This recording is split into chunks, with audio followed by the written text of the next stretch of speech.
আমার বুকের ভিতর যেমন হাহাকার করছে সন্তানের জন্য, আমাদের বেলা হয়তো বাপ মা এরকম হাহাকার করেছে এক সময়। যদি আমরা বড় হয়ে বাড়ি থেকে বের হয়েছি, বাপ মার সাথেই থেকেছি, বড় হয়েছি,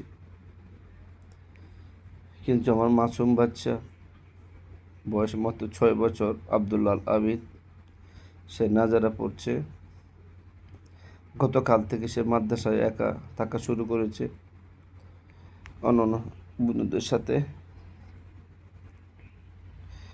কিন্তু যে ছেলেটা এখনো কিছু বুঝে না,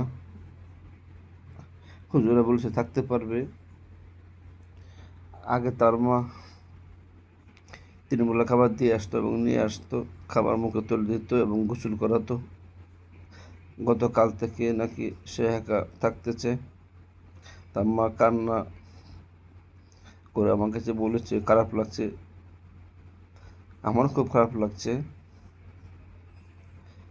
আমি যাওয়ার পরে কিন্তু সে 12টা একটা মতো আমাকে জড়িয়ে ঘুমাতো, আর আমি না থাকলে তার মাকে, তানহা আর আবিদে মিলে তার মাকে জড়িয়ে ধরে ঘুমাতো। আমার এই মাসুম বাচ্চাটা আল্লাহ কোরআনের পাখি, যারা কোরআন শরীফ পড়ে অনেক রাত কষ্ট করে পড়ার সময় উঠতে হয়, এবং সে কি করবে, ছোটো একটা বাচ্চা, সে কীভাবে গোসল করবে, খাবে, তার মা খাবার দিয়ে আসে।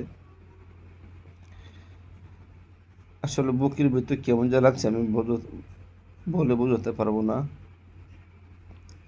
কীভাবে সে খাচ্ছে, কীভাবে গোসল করছে, আর কীভাবে হয়তো বিছানা কীভাবে গুছাইছে জানি না। আমার ছেলের জন্য সবাই দোয়া করবেন। আমার খুব খারাপ লাগছে, এরকম খারাপটাই মনে হয় প্রত্যেক বাপ মার লাগে। আমার ছেলের জন্য দোয়া করবেন।